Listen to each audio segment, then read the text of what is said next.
Hey, what's going on, beautiful jellyfish? It's Tracy. Thank you so much for taking a little bit of time out of your day to hang out with me. I really appreciate it. And in today's video, I'm going to be talking about 10 black staples for your commander deck. And basically, I was inspired to start this little like series on my channel when I was thinking, I was like, well, if someone was just wondering like, I really like this color, what would be cards that are just good for me to like pick up in like a trade or for me to just purchase? And so I thought that these would be a really helpful like video for like newer people. So this is not like revolutionary, like groundbreaking cards that we're talking about here. This really is just like staples that you should have in your collection. We have our commander decks, and then what we also have is we have like this box, which I filmed in like my updated like Magic storage, so if I remember, I'll list it in the down bar below. And what that is designed for is like if I'm building a commander deck, what are cards that I just want to put in like every commander deck basically that has like this color. And that's pretty much like the whole idea of like the box, and like we have the box and we both pull from that whenever we're building a new commander deck.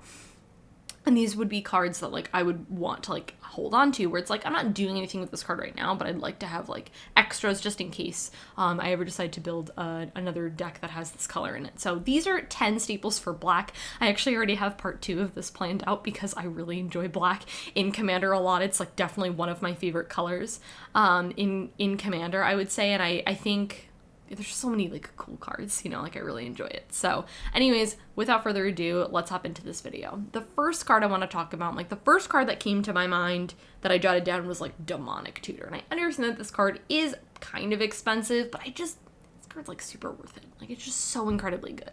There's really not like a whole lot to say. Like it's a very basic card. It's like just tutor for anything. You put it into your hand for 2 mana, which is great. I also really like this because you do put it into your hand. Some tutors you do put on the top of your library. And I'm always worried that if I put something on the top of my library, someone's just going to make me like, you know, they're going to make me like mill it or something, or they're going to make me like, I don't know. I'm going to lose it. So I like the fact that I have the security. You also don't reveal it, which is really great, because I don't want people knowing, like, what I'm getting. I run this card, I think, in every single one of my black commander decks. I might be short, like, one, but I'm pretty sure I have, like, enough of these to have in every commander deck, which is great.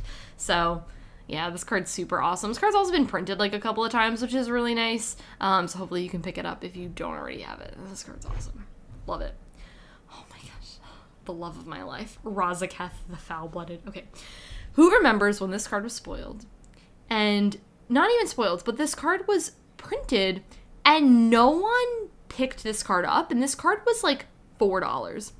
This card now is like $20-$30, which is ridiculous. And to be honest with you, I wonder if it's just because Hour of Devastation I feel like is not like a, I don't know, not like a big set. I don't really know. Maybe it just wasn't heavily opened. I'm not really sure, but like this card is awesome. And I feel like what deters a lot of people from this card, first off, is that it's 8 mana.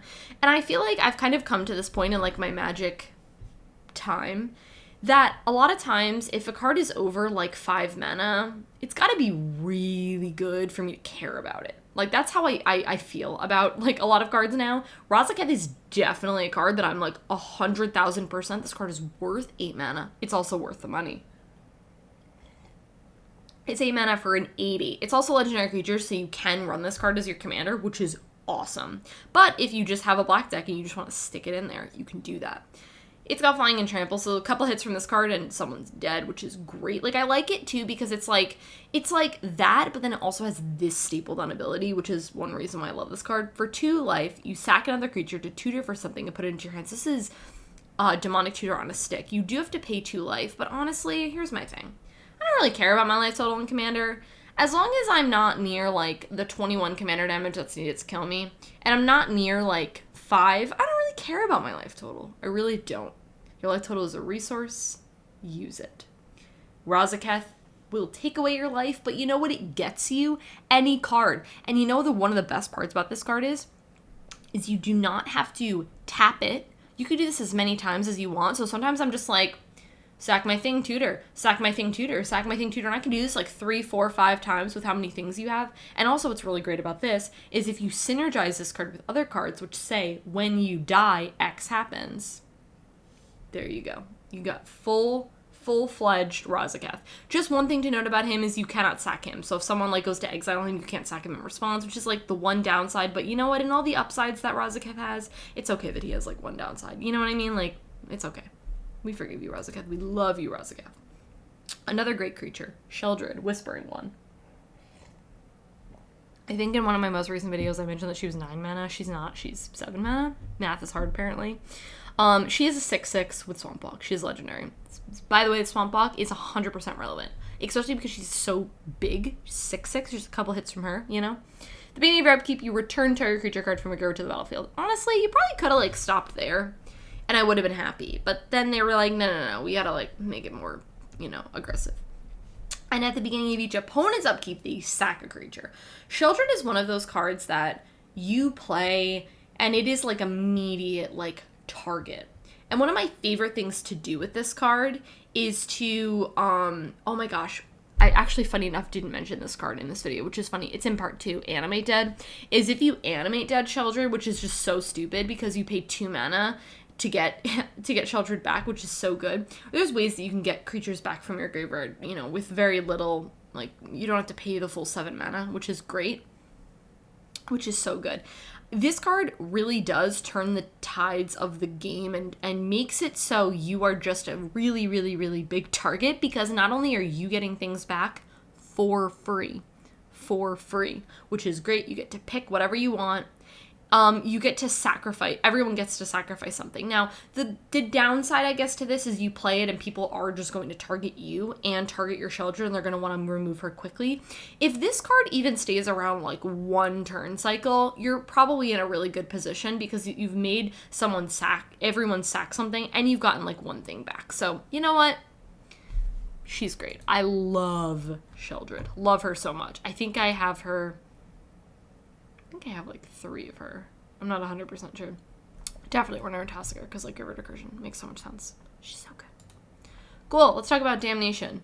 Yeah, this card's great. There's not really, like, a whole lot to say about this card. It's just, like, this amount of black mana, and then you destroy creatures, like, for 4 mana. And then you just destroy everything. They can't be regenerated, which may or may not be relevant, but the big thing I would note about Damnation over other black board wipes, mono black board wipes, is that this card is 4 mana, where I feel like a lot of the other board wipes are, like, more expensive, or the ones that are, like, 3 mana, like, I'm thinking, like, Bontu's Last Reckoning, for example. There's a downside to that, where, like, there's no downside to this. Or, like, some of the board wipes only target certain things or whatever. Or a lot of the black board wipes are just more expensive. And what I mean by more expensive is, like, mana-wise more expensive. And sometimes you just don't have that. Sometimes you just need to, like, play this, and then with your extra mana, play something else. Like, that's just what you have to do. And Damnation is just cheaper mana-wise than a lot of the other black board wipes. It's not to say that the other black board wipes are not bad, but just this one is the cheapest mana-wise, which is why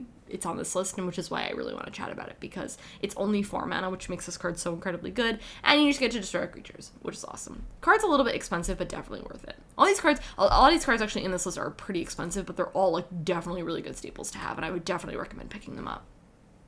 Okay, let's chat about Bitterblossom. Now, here's the deal. I've said this many times. I am not an enchantment, like, I love enchantments. Like, I am not like, oh my gosh, I run, like, 20 enchantments. Like, I'm very infrequently, like, an enchantment lover. However, so basically what I'm kind of saying is, for me to talk about an enchantment on this channel, it's a pretty big deal, because I don't love enchantments a lot of the times. Bitterblossom is an enchantment that I personally love. Also, plus side about this card is that every single art that you get of this card is absolutely breathtakingly beautiful. Like, you cannot go wrong with, like, any of the arts. So that's a really good plus side. If you're like, oh, I want to get this card, but I want to get the cheapest one, you can get any of them. The art is literally stunning on all of them. So that's a plus side. This actually, like, I would say, if I had to, like, pick, like, my top 10 favorite arts, one of the Bitterblossoms would be on there. I don't know if I can decide which one, but I love all the art. That was a side note. But anyways, this card is awesome. Again, life total is a resource. I don't really care about my life total. At the beginning of your uptick, you lose a life and you create a 1/1. It does have flying, which is great. This card's awesome. This card is so good. Like, I really love this card because it's really good, like, fodder, like, constant fodder if you want to sacrifice something. Like, I don't know, this with Razikath. You just sacrifice your Bitterblossom token, and then you just, you know, get to tutor with Razkaeth, which is so incredibly good. I really love Bitterblossom a lot. Like, it can definitely get to a point where you're hurting yourself so much. Honestly, though, I don't think that's going to be as relevant as I think the upside that you're going to get from this card. So Bitterblossom is a great, great, great card that I would definitely recommend picking up. And I think, too, the really cool thing about Bitterblossom is you don't need to be running, like, a fairy tribal deck to, like, run this card. Like, you don't need to. It's, like, there's gonna... Like, I can't think of times where, like, running tokens just, like, is not gonna... You always kind of want tokens. Like, that's always a good thing to really have on your side. So, card is awesome. Okay, now let's talk about Erebos, God of the Dead. So we're talking about OG Erebos in this list. So Erebos is a 4-mana 5/7 with Indestructible. As long as your devotion to black is less than 5, it's not a creature. So if you can get devotion on him, that's like one of my favorite things about the gods, is if you can get devotion, which by the way, he already gives you 1 devotion, so you only need 4. If you can have that, you just casually have a 5/7 Indestructible for 4 mana, which is pretty stupid. But really the other main key, like that in and of itself is really great, but then they also tacked on these other things, which is your opponents casually just can't gain life, which is amazing. May or may not be relevant, you know, it just kind of really depends on the situation. I feel like a lot of times what people do is they, like, yeah, there's people who have, like, an avid life gain deck, but I feel like a lot of times there's just casual bits of life gain places, you know? Like, I don't run, like, a lot of life gain, but I might run, like, a couple of things that get me life, so that just kind of stops those little bits of interaction. But for 2 mana, you get to pay 2 life and you get to draw a card, which is great. Now, the thing about this that I really like is you can do this again as many times as you want, as many times as you have mana. So if you're like, I got nothing to do at the end of this person's turn, I'm just gonna, like, pay 2 life and draw a card, like, whatever, which is awesome. I really love Erebos. I think this card is incredibly, incredibly good. And I feel like a lot of times, too, a lot of people don't like, which I totally understand, a lot of people don't like those, like, instant speed, draw 2 cards, whatever. And so Erebos is a card that permanently sticks around, and it has all these other upsides, which is casually a 5/7 Indestructible, and says your opponents can't gain life. So there's really not, like, there's no downside to Erebos. Like, it's great. And also, too, if you're like, oh, I don't have a lot of life, like I can't spare it to draw cards, then you could just casually keep him around as an attacker, as a blocker, and also stops your opponents from gaining life, which is great. Card's awesome. Okay, let's talk about a combo. Sanguine Bond and Exquisite Blood. This is like classic combo. Pretty easy to pull off also. Just like something to note, because I feel like sometimes like people like get combos and they like don't know how they work. They're just like, oh, I know these cards combo. The way that you need this card to actually combo is you don't just slap these 2 cards down and then you just win. Like, that's not how it works. You actually have to either gain life or have someone lose life for this actually to work. So you play these 2 cards. They are 10 mana total, but whatever. Again, you can pretty much just, like, if you have, like, let's say 10 mana, you slap both of these down, and then you either gain life or you have your opponents lose life, and then you can just automatically win on 1 turn. Like, I feel like some people might not want to just slap one of these cards down because they might know, someone might know, oh, they have the combo, they're going to remove the enchantment, so if you do them both, you might have a better, on the same turn, you might have a better chance of just instantly winning, which is great. This is a really great combo. I really like it. I think it's pretty, like, easy as well to do. Like, easy to pull off. Like, it's only 2 cards. I would say it's like probably 3 cards because you need something to actually activate it, the combo, but I think it's pretty easy to do in terms of like that. Tinglymod's also extremely cheap. Exquisite Blood is, you know, a little bit more expensive, but it's a pretty easy combo to get off and I think it's good. Okay, let's talk about Buried Alive. This card's so fun. I really like it. It's the way that I break this card down in my mind is it's 1 mana 3 times to get a creature to your graveyard. If you're running any sort of graveyard recursion, why not pick up this card? This card's like 50 cents or like 75 cents or like $1. It's like super cheap. You can also get the foil like extremely cheap as well, which is great. This card is so incredibly good. You know, you just put things back into your any sort of creature. So just know it does say creature, so you can't get like other things. But you put them into your graveyard, and then you just recur them. Like this with Sheldrid is so good. A little combo for you there. Really good. Okay, speaking of graveyard recursion, this card also goes really well with Buried Alive, and that is Victimize. I genuinely don't know if some people realize how good of a card Victimize is. Like, this is one of those cards that's, like, I think dangerously underpriced, because this card is like $1, and I don't know why, because this card is pretty stupid. for a lot of reasons. First off, it's 3 mana. I don't think this card should be 3 mana. Like, I think that's too cheap to be 3 mana. You get to pick 2 creature cards in your graveyard. So, yeah, this with Buried Alive, stupid. And you sack a creature. If you sack a creature, you can return those cards to the battlefield tapped. Okay. This with Bitterblossom also is you do this, you sack your Bitterblossom token that you don't care about. It's a 1/1, whatever. Or you sack your thing that when it dies, it triggers something, which black has all of those. Like, black has so many of those.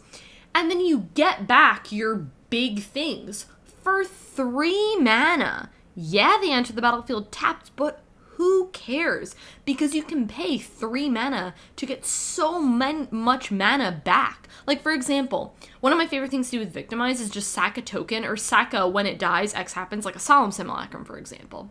And then you get back your Sheldrid. And then even just there, that's 1 creature. You still get back another creature. And then you've paid 3 mana to get back a Sheldrid, which is 7 mana. Like, this card is so dumb, and I don't think a lot of people realize just how good of a card this is. This card should be in every single black deck, hands down, because even if you're not playing like a lot of graveyard synergy, it doesn't matter. This card 100% needs to be there because you can just get back like your Sheldrid and your Razikath for 3 mana. 3 mana. I don't know if I'm hitting that hard enough, but this card is so incredibly good. If I'm selling you on any card in this video, it's Victimize. Like 100%, and it's literally $1. Pick up 17 right now. That's an order. Pick up 17 right now. No, just kidding. Okay, and the last card in this video is Blood Artist. This card is awesome. Like, one thing I really love about, like, Blood Artist is, like, you don't need to be doing crazy, like, creature dying things. You don't need to be doing that to run Blood Artist. Like, this card's just so easy and effortless. Like, easy breezy, beautiful Maybelline. Whatever. Like, did I just really say that? That was stupid. I'm leaving that in there. I don't care. It's 2 mana for a 0/1. Whenever this or another creature dies, target player loses life and gain life. This is kind of like one of those cards that I was talking about that, like, I'll play, but I'm not going out of my way maybe to kill off a bunch of creatures to trigger my Blood Artist. It's just like, it's Commander. Creatures are just gonna die because you board wipe, because someone else board wipes, because creatures are blocking, creatures are attacking, because things are getting sacrificed. Like, creatures are dying all the time. And if creatures are not dying in your Commander game, what kind of Commander are you playing? Because I'm very confused. Creatures are dying all the time in Commander. Blood Artist is going to trigger, and this card can get out of hand so quickly. Like, I've seen Blood Artist just be ridiculously stupid, where it's like, oh yeah, like, I blow up the board, or someone blows up the board, and then, I don't know, 30 creatures die, and now you get to assign 30 damage somewhere, and then you get to gain 30 life. This card is so incredibly good, and again, what I like about it is you don't need to be playing this, like, I'm destroying all the things or whatever. You can just play it in anything, and it works. It's great. Okay, guys, that is it for talking about 10 black staples. As you can tell, I get very enthusiastic. Black is just such a good commander color. There's just so many good things.